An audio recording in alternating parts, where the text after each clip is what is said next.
Welcome to CAD academy. अपन जो चालू करेंगे ट्यूटोरियल 3। सो आप सबसे पहले तो पूरा वीडियो देखें, तभी आपको समझ में आएगा। तो अपन चालू करते हैं। और इसमें क्या है ना, अपना पिछले ट्यूटोरियल में जो यूज़र फ्रेंच का कमांड है वो रह चुका था।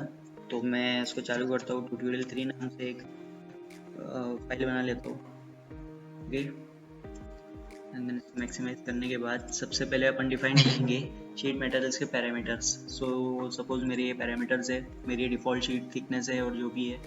नाउ इसमें अपने को वॉल डिफाइन करना है। सबसे पहले तो वॉल डिफाइन लिया मैंने, जल्दी से जल्दी एक प्लेन सिलेक्ट करूँगा और ये किया सिलेक्ट, एंड देन एक सेंटर रेक्टेंगल। ओके, एग्जिट करेंगे, इन्वर्ट साइड करूँगा, ओके करूँगा। सो ये अपनी जो वॉल है वो सिलेक्ट हो चुकी है।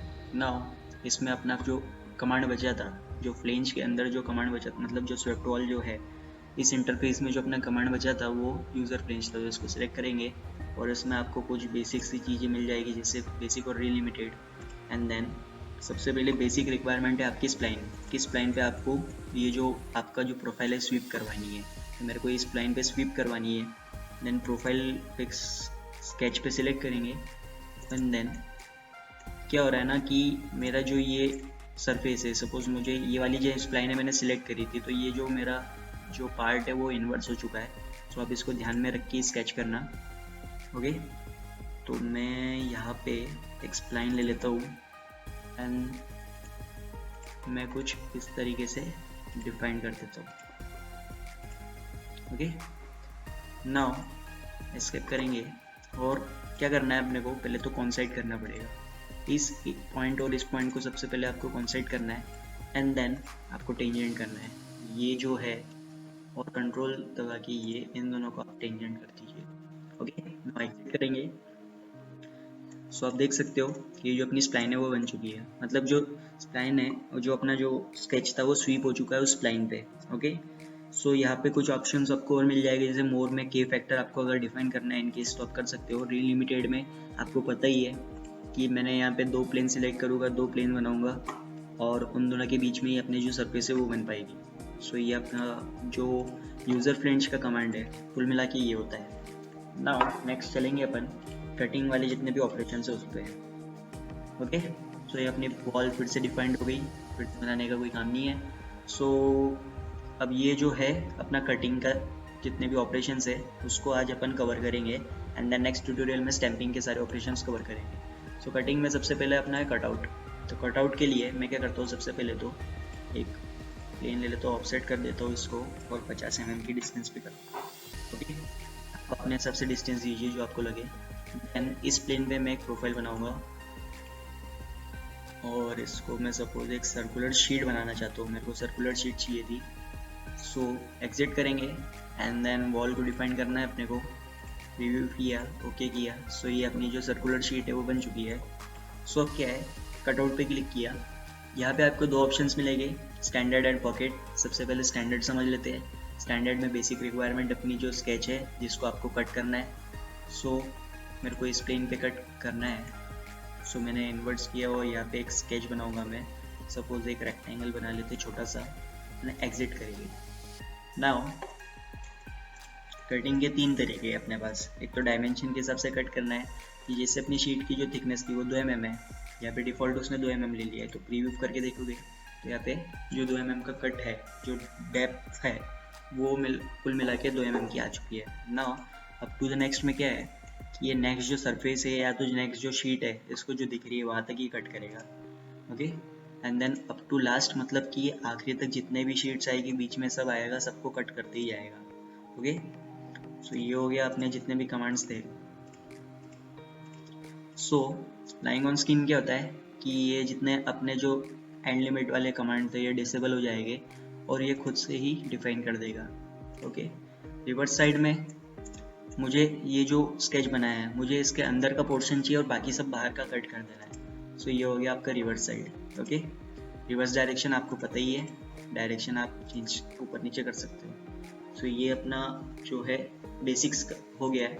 नेक्स्ट अपन चलते हैं थोड़ा मोर में देख लेते हैं। तो ये अपनी स्टार्ट लिमिट है, जैसे कि यहाँ एंड लिमिट 2 mm है बट स्टार्ट अपने को यहाँ से करना है, तो ये स्टार्टिंग की लिमिट है, आपको स्टार्ट कहाँ से करना है। Okay, then normal to profile, अभी जो डायरेक्शन है कटिंग की वो नॉर्मल है। अब आप इसको चेंज करना चाहते हो, कुछ इंक्लाइन देना चाहते हो या कुछ ऐसा देना चाहते हो, तो उस हिसाब से आपको यहाँ पे अनटिक करके यहाँ पे स्केच करना पड़ेगा इंक्लाइन लाइन। ओके, सो ये हो गया।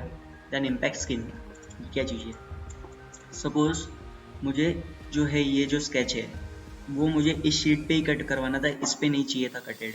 ओके, तो उसके लिए क्या करना है अपने को, ये जो अपना यूज़र सिलेक्शन है इसमें जो ये आइकॉन है इसको आप सिलेक्ट कीजिए और यहाँ पे ये वाली शीट जो है, जो वॉल 2 था, मतलब जो वॉल नाम से था, उसको आप यहाँ पे डिफाइन कर लीजिए। ओके, नाउ जब आप प्रीव्यू करके देखोगे तो यहाँ सिर्फ कुल मिला के सिर्फ इसी शीट पे जो आपकी कटिंग होगी। सो ये हो गया आपका थिकनेस वाला जो सॉरी इम्पैक्ट स्किन वाला जो कमांड था। नाउ ओके, नाउ जो है नेक्स्ट अपन देख लेते हैं पॉकेट। पॉकेट में क्या है कि जैसे आप इस शीट में कट करना चाहते हो, बट मुझे 2 mm का जो कट है फुल डेप्थ तक नहीं चाहिए, मुझे तो सिर्फ कुछ 0.5 mm का ही कट चाहिए था, मतलब कुछ इतना सही कट चाहिए। तो कुल मिला के पॉकेट में बस यही है कि आप हाफ लेंथ या इस लेंथ तक कट कर सकते हो, वही आप स्टैंडर्ड्स में नहीं कर सकते हो। ओके, सो ये जो फ़र्क है, जैसे कि मैं इसको रिमूव कर देता हूँ फिलहाल, एंड देन मैं इसको डिफाइन डायमेंशन में डिफाइन करता हूँ, तो ये पूरा ही कट करेगा, ये आधा कट नहीं कर पाएगा। सो ये अपना जो है शीट मेटल पॉकेट हो चुका है। नाउ नेक्स्ट क्या है, अपना थिक वाला जो कमांड है वो बच गया था। सो मैं पहले फिर से कटआउट पे सिलेक्शन करूँगा एंड देन एक प्रोफाइल बनानी है। अब क्या है, जो मैंने जो पिछले बार किया वो ये रेक्टेंगल था, बट इन केस मेरे पास सपोज एक ओपन फिगर है, क्लोज नहीं है। ओके, सो इसको एग्जिट करना है एंड देन थिक पे क्लिक किया। सो आप देख सकते हो कि डिफ़ॉल्ट थिकनेस दे दी, आप इसको थिकनेस को कम ज़्यादा जैसे वेरी कर सकते हो। रिव्यू करके देख लिया, सो ये आपका कट हो गया है। ओके, सो ये आपका जो कटआउट वाला कमांड है ये रहा। नाउ नेक्स्ट कमांड अपन चलेगी होल पे। सो उसके लिए मेरे को सबसे पहले तो एक सरफेस डिफाइन करनी है ना एक पॉइंट डिफाइन करना है। सपोज अब मेरा पॉइंट सेंटर पे नहीं है, मुझे कहीं ऑफसेट पे दिया गया है, तो उसके लिए क्या करेंगे, मैंने स्केच पे सिलेक्ट किया, इस प्लेन पे मुझे जो है पॉइंट डिफाइन करना है सपोज, तो मेरा पॉइंट सपोज जो है यहाँ कहीं है और उसका जो कंस्टेंट है वो मुझे दिया गया है, जो अपनी ड्राइंग्स रहती है उसमें मुझे कंस्टेंट दिया गया है। सपोज ये 20 mm की डिस्टेंस पे है, वर्टिकल से कितना है डिफाइन कर दो, आप कंस्टेंट दे दो, कुछ 10 है। एग्जिट करेंगे तो होल्ड पे क्लिक करना है एंड देन जो आपने पॉइंट डिफाइन किया उस पर एंड देन जिस शीट पे आपको कट करना है उस पर। ओके, सो ये आपका हो गया। नाउ इसमें बहुत सारे आपको जो टूल्स मिल जाएंगे, सपोज ब्लाइंड है तो ये एक टूल हो गया। नाउ अप टू नेक्स्ट मतलब कि ये नेक्स्ट सरफेस तक करेगा, जो नेक्स्ट शीट है आपकी वहाँ तक। अप टू लास्ट मतलब कि ये इस शीट को भी कट करेगा। Then up to the plane मतलब कि आपको बीच में कहीं प्लेन बनाना, मीन्स कुछ प्लेन है वहाँ तक ही कट करवाना है, तो आप यहाँ पे प्लेन डिफाइन कर सकते हो, क्रिएट प्लेन, या तो फिर आप किसी भी प्लेन को सिलेक्ट करके सिर्फ वहाँ तक कटिंग करवा सकते हो। वैसे ही अप टू द सरफेस आपको बीच में कई सरफेस से सिर्फ वहाँ तक कट करवाना है। सो ये हो जाएगा। नाउ डायरेक्शन में आपको पता ही है कि इन केस मुझे नॉर्मल नहीं चाहिए, कुछ अलग डायरेक्शन में चाहिए, तो आप यहाँ से डायरेक्शन दे सकते हो। नाउ इसमें क्या है, इसको मैं ब्लाइंड कर देता हूँ। इसमें अपने को दो ऑप्शंस मिलेंगे, एक फ्लैट बॉटम और एक वी बॉटम। फ्लैट बॉटम क्या है कि बॉटम जैसे अपना जो नीचे वाला बेस है वो फ्लैट रहेगा, और वी बॉटम कुल मिला कि ये स्क्रूज जो अपन फिट करते हैं उसके लिए। तो क्या है ना कि शीट तो वैसे है 2 mm की, अब इसमें आप फ्लैट और वी रख के क्या कर लोगे, आप यहाँ स्क्रू फिट भी करोगे तो सिर्फ उसका थोड़ा बहुत बेसिक पोर्शन ही ऊपर आ पाएगा, पूरा स्क्रू थोड़ी ना आएगा। सो ये जो अपना जो कमांड है बेसिकली सिर्फ बेसिक होल बन पाएगा इसमें, और ये जो कमांड है अपना पार्ट डिज़ाइन में ज़्यादा यूज़ होता है। अगर आपको पार्ट में होल बनाना है तो वो आप बना सकते हो। ये टेपर हो गया, इसमें काउंटर बोर जो आपका नट है तो उसका जो ऊपर का हेड होता है उसको आप यहाँ पे मतलब कुल मिला के सरफेस के साथ फिट हो जाएगा। वही काउंटर संग में जो स्क्रू का हेड है वो आप सरफेस के साथ फिट कर सकते हो। ऐसे कुछ टाइप के होल है, इनकी डेफिनेशंस जो आप यहाँ से दे सकते हो। फिर थ्रेड को अगर आपको शीट में डिफाइन करना है, मतलब जो ये बना रहे हो नट उसमें डिफाइन करना है, तो आपके थ्रेड्स के जितने भी स्टैंडर्ड्स है आप यहाँ से डिफाइन कर सकते हो। ओके, सो ये हो गया अपना होल का कमांड। नाउ नेक्स्ट चलते हैं अपन कॉर्नर रिलीफ पे। तो आपने शायद मशीन डिज़ाइन में स्ट्रेस कंसंट्रेशन जोन के बारे में सुना होगा कि जो अपना स्ट्रेस कंसंट्रेशन जोन है वो कॉर्नर पे सबसे ज़्यादा मिलता है। तो अपन देख लेते हैं। फ्लेंज है, अपन ने फ्लेंज बनाया, इस जो स्पाइन है उस पर, और इस स्पाइन पे एक फ्लेंज बना लेता हूँ मैं। सब क्या है, ये दोनों के बीच में एक कॉर्नर आ रहा है। तो बहुत से बार क्या होता है कि यहाँ पे स्ट्रेस कंसंट्रेशन जोन बहुत हाई होगा और यहाँ पे फेलियर हो जाएगा अपना। तो उस फेलियर से बचने के लिए एक तरीका रहता है, क्या रहता है आपने शायद पढ़ा हो, मैं बता देता हूँ। वहाँ पे नोच बनाना पड़ेगा आपको, मतलब वहाँ पे एक कटआउट देना पड़ेगा जो कि आप इसकी लेंथ यहाँ से डिफाइन कर सकते हो। सो जब आप प्रीव्यू करोगे तो यहाँ पे एक ओके करो, यहाँ पे एक कटआउट आ जाएगा। तो कटआउट होने से क्या होगा कि ये जो सर्कुलर कटआउट आ गया है, इससे आपका स्ट्रेस कॉन्सेंट्रेशन जो है वो डिस्ट्रीब्यूट हो जाएगा। एक जो कॉर्नर था वहाँ से अब ये फैल चुका है, तो फेलियर यहाँ से होने के चांसेस अब कम है। ओके, सो ये हो गया। नाउ नेक्स्ट है अपना कॉर्नर, मतलब कि फिलेट बोला जाता है। फिलेट कुल मिला के आप एक कॉर्नर पे दे सकते हो। ओके, सॉरी ये 10 mm ज़्यादा हो जा रहा है। सपोज मुझे 2 mm का डिफाइन करना है तो आप 2 mm को फिलेट दे सकते हो। देन चैम्फर, चैम्फर क्यों दिया जाता है कि सपोज ये एज है, अब मैं जब इस जो शीट है उसको हाथ से ऑपरेट कर रहा हूँ, कुछ मतलब मॉडिफिकेशन कर रहा हूँ, तो मुझे ये लग सकती है एज। तो इस एज को हटाने के लिए अपन चैम्फर देंगे और ये चैम्फर कुल मिला के इस टाइप से होगा। तो इसमें आप इसके जो डायमेंशंस है वो डिफाइन कर सकते हो। ओके, सो ये हो गया चैम्फर।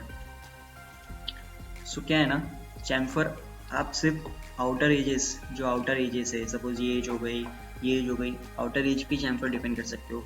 वेर एज जो अपना ये है फिलेट, इसको आप जैसे दो सरफेस जा रही है यहाँ से और दोनों के बीच में 90 का एंगल बन रहा है, तो वहाँ पे आप डिफाइन कर सकते हो। ऐसा क्यों?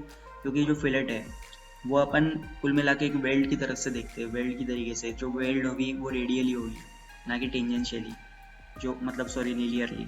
सो इसलिए जो चैम्फर है वो आप दो सरफेस के बीच में डिफाइन नहीं कर सकते, एरर दे देगा। अगर आपको डिफाइन करना है तो वहाँ पे फिलेट डिफाइन करना पड़ेगा।